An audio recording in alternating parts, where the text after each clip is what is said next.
the name of the road is John McKeever. And I just threw that right on my back. And there's an old myth that it's called the ghost of John McKeever lives in that barn, right? So we played in the barn and we played in the woods around that area my entire childhood, whether it was playing Army or they had this big creek with these muddy cliffs and everything, and we would play mountain climber and come home all covered in mud. We would have friends over, and our friends, we would take them into the barn late at night, and they'd start getting scared. We'd sit down and we'd tell them this story, and me or Eric always had the flashlights, so we'd take them up to the upper part of the barn, and then we'd take the flashlights and leave. And in order to get down from the upper level, you had this rinkety old wooden ladder in the side of the barn. You had to get down, and so we would leave them up there, and they'd be scared. But for us, we grew up there. It was a familiar place. It was familiar. Now, in the wintertime, we would go down to Mississippi and we would go deer hunting. It'd be the sun would be setting up in the deer stand. I was probably 11 or 12 years old. And you begin to hear the leaves rustle, right? And it's dark now. You can't see nothing in the woods. My grandpa would say, just stay there. When you see the three-wheeler headlight coming through the woods, you know I'm coming. Just stay up in the deer stand until I get there. If I happen to shoot one, then you're just going to have to stay there till I get done dressing them, and then I'll come and pick you up. So we'd be sitting there up in the deer stand, and if my papa happened to get one, we'd be up there well after dark. And you hear this little rustling in the leaves. It's dark, and what was a squirrel in the day becomes like a monster at night. Heart starts pounding. And you're just, Papa, I need to see that three-wheeler light. I need to see that three-wheeler light. And the very same sounds that I heard in the dark at the woods that I was used to, I was familiar there, it didn't bother me. But the moment that I was in an unfamiliar place and heard the same sounds, they begin harder to overcome. When I'm in a familiar place, say in the woods around my house, we would play out in the woods after dark too, hear the same rustling sound, the thoughts that would come in, oh, it's all right, we're right next to the house. It wasn't a problem. But the very same sound in an unfamiliar place becomes hard to overcome. And that's what I want to talk about tonight. A familiar enemy in an unfamiliar place. This morning, whenever I was leading worship, I talked about the story of Jehoshaphat in 2 Chronicles. I was going to read the entire story, but I just decided not to. So I'm going to tell you the story, and then there's a few key verses that I want to pull out. Jehoshaphat becomes king of Israel. And as king, he is a man that delights in the law of the Lord. He is a good king. He begins to go throughout Israel and begin to tear down the different idol worship, the idols that were built to Baal. And he begins to go through. He begins to send teachers throughout all of Israel to teach them the law. The Bible said that Israel prospered under Jehoshaphat. He was a man that delighted in the law. And in this story, he's sitting there in Jerusalem, and his men come up to him and say, "There's a multitude of people that is getting ready to come against you." It was I'm assuming the Moabites, whatever, the Ammonites and the Meunites, just all these ites, right? They were getting ready to come against Israel. Now, this was not the first time that Jehoshaphat or Israel had encountered these particular people. In 2 Samuel, Moses encounters them whenever they're going through the land. Jehoshaphat, within his reign, had to fight against the Moab people before. So this was a familiar people. This was not so, they were descendants of Esau and Lot. It was a familiar people. They knew this enemy. A familiar enemy. And it says that they come to him and say, these people are getting ready to come against you. And then it says in verse 2, no, it ain't 2, I think it's verse 12.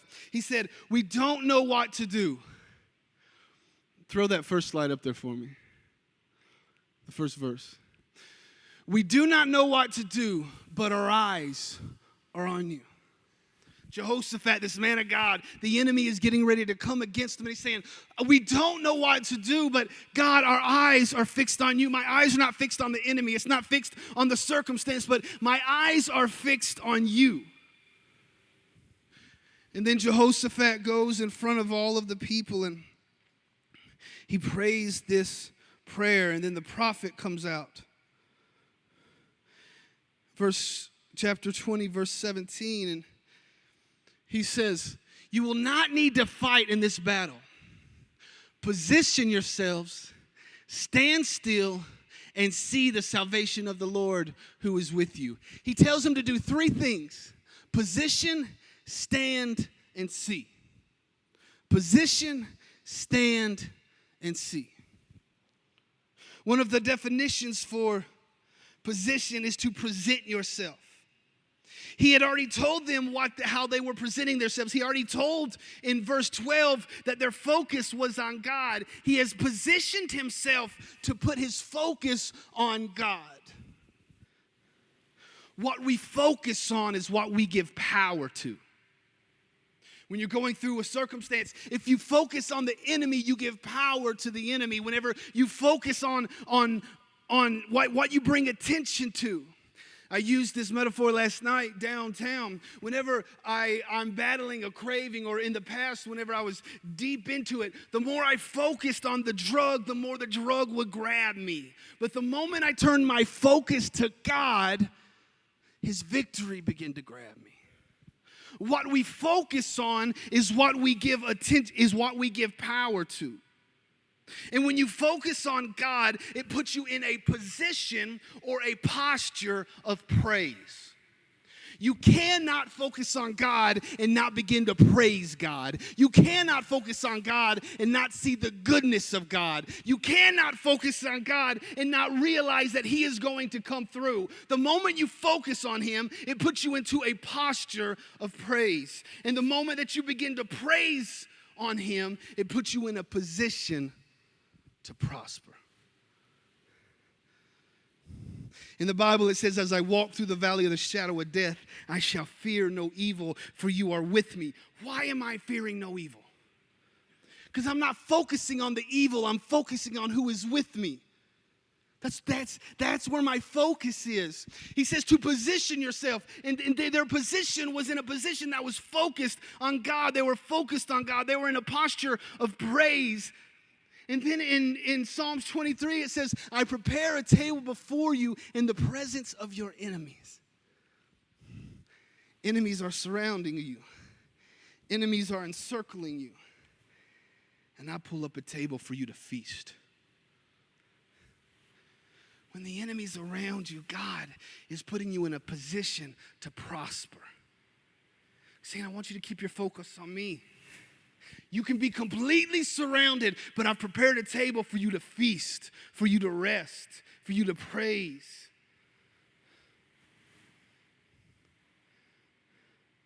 Next, he says to stand. He didn't tell them to go out and fight, but he told them to stand. I want to show you something here.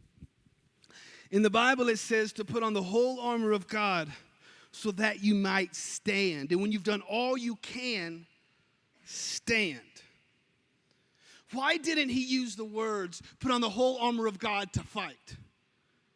He said, put on the whole armor of God to stand. The breastplate of righteousness, the helmet of salvation, even the sword of the word. Why? Because these are instruments he wants us to defend with. Because the battle is not ours. The battle is between him and God. Between God and Satan. We are called to defend. Why? Because there is no fight between Satan and God. It is not a fight. The moment that, even in Job, whenever it's almost as if the devil is trying to get by God and God says, hey, Satan, what are you doing? says, I'm going to and fro, seeking whom I may devour. Is that where that came in? But anyways, it's almost as if you can't go anywhere without me. And it's like he's a scared little child walking up into the presence of God. So this thing between God and Satan, it's not a fight. There is no fight. Even in the end times, it said Jesus just comes back and a sword comes out of his mouth. He speaks the word and he annihilates everybody. It is no fight. So how Satan gets to the Father is through his heart, which is us. So he attacks us to get to the Father. And so the Father says, put on the whole armor of God, and I want you to stand there. He's going to come at you. He's going to try to get to you because he's really trying to get to me. But don't you worry, because the battle is not yours.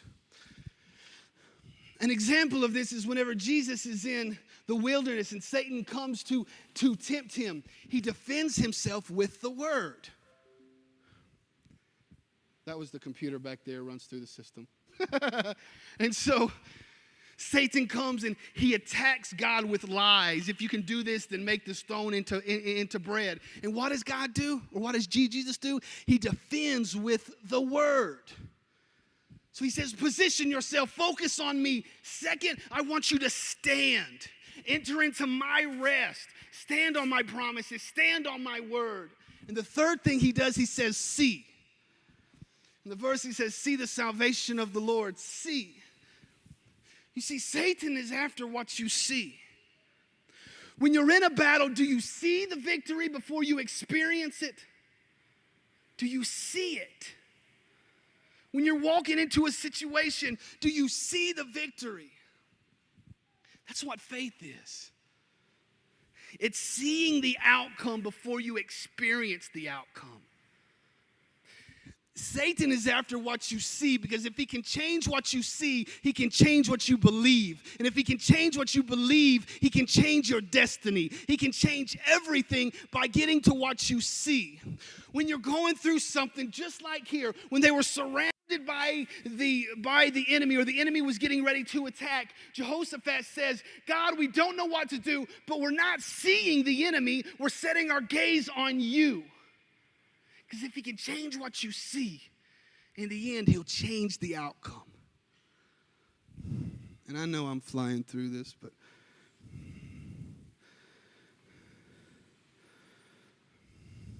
it says the next morning, well, let me step back. The prophet tells them to do those three things. Position yourself. Stand and see. Position yourself. I say position yourself in a posture of praise, because when you're praising God, you're focused on God. Stand on what he's done. Stand on his promises. And know that this battle is not yours. The battle is the Lord's. And third, see the salvation, see the victory before you ever experience it. Know that God is going to come through. We might not know when, might not know where, but he will show up and he will come through. We have to see the victory. Next in the story in verse 20, it says, the next morning, they went out to the wilderness of Tekoa. I want to pause here for a specific reason. And as I was researching this story, for some reason, this verse popped out at me. I'm like, okay, God, I'm not, out of all the verses, why was this the one that just came out at me? And so I began to study Tekoa. Jerome, the historian, said that Tekoa was the last village before the wilderness. It was on the edge of the unfamiliar. It was on the edge of the unknown. Tekoa is not the first time that we hear about this city. This is the city that the prophet Amos was from. It's also the city from which the wise woman came that deceived David, that allowed Absalom back into the house. So deception came into the house of David, disguised as the wise woman from Tekoa. Let Absalom back in, deception. Absalom came to destroy the power and the authority of David. The enemy always comes in to deceive, to strip you of the power and the authority that God has given you. It's a place of the wilderness. Whenever we're going through wilderness times, the enemy wants us to focus on the wilderness and not keep our focus on God. When I was a child and I was sitting in those woods up in that deer stand, I had a .243 deer rifle on my lap. I hear the rustling in the leaves, and my heart begins to thump. I had access, I had power on my lap that would destroy anything that was rustling in those leaves. But the moment I focused on what was in the leaves, it paralyzes my ability to use the power that I have. The fear comes in and it deceives me, and I begin to focus on what is it? What is it? Instead of saying, it don't really matter, I've got a .243 in my lap. But the enemy does the same thing. He comes in to deceive us. And he comes in to strip our power and our authority. And if he can get us to focus on him rather than the power that we have, he strips us of the power. But if we will ever say, I don't care what the enemy has, because at the tip of my tongue, I have the power of the name of Jesus, there is nothing that the enemy can do, but that deception comes in to strip us of our power. Focus on me, don't focus on your power. Focus on me, don't focus on Jesus. Focus on your circumstance, don't focus on your praise. And it strips us of the ability that we have to destroy the very thing that is attacking us. And so at the wilderness of Tekoa, Jehoshaphat is coming to.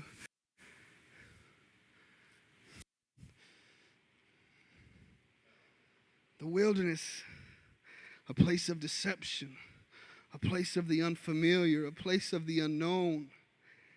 The enemy's coming, the enemy's ready, the enemy's coming, the enemy's ready.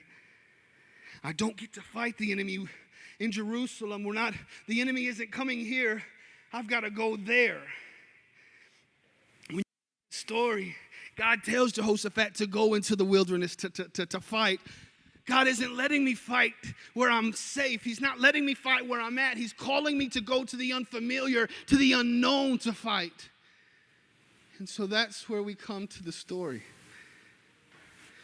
Jehoshaphat and Israelites is going into the unfamiliar to fight a familiar enemy. In life, we're all at different places, whether it's going from adolescence to adulthood, a midlife crisis. You're going through all the children leaving the house. We're all in different places. And when we first enter in this unfamiliar area, for instance, Friday I went on I think it was right at 4 miles. I went on a 4-mile hike out of the state park. When I was a kid or younger, I'm 33 now, and I know that's still young, but my body don't tell me it's young that much often, but so used to, I could go on a hike and be hiking all day long and it wouldn't faze me. I went on a hike Friday. I woke up Saturday doing this. An unfamiliar place. It's an unfamiliar pain. And we all go through these unfamiliar places. I used to battle loneliness. But then I got married and had children, but now they're all gone and the loneliness is coming back. I'm in an unfamiliar place fighting a familiar battle. I battled lust whenever I was younger, but then I got married. I thought I had lust beat, but now I'm divorced and all alone. I'm fighting a familiar enemy in an unfamiliar place.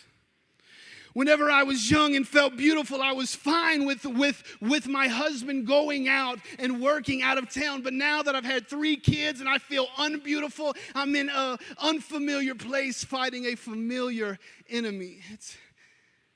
The enemy waits till we feel weak. He waits till we feel like we're in an unfamiliar place. He waits till we feel like we're in a place that we can't defend, in a dark place where this same battle, when I was in my strong place, I defeated. But now I'm in an unfamiliar place, and I just don't know if I've got what it takes.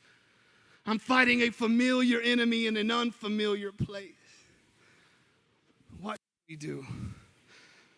What do we do whenever the thing we thought we had beat begins to rise up again, but we're not in the same place we were? We've been second-guessing God. We've been feeling alone. I battled depression when I was a child. I confided in my parents, but now my parents are dead and gone. I have nobody to confide in, and depression is knocking on my door again. I'm fighting a familiar enemy in an unfamiliar place. What do we do whenever the same enemy is back like a lion seeking whom he may devour?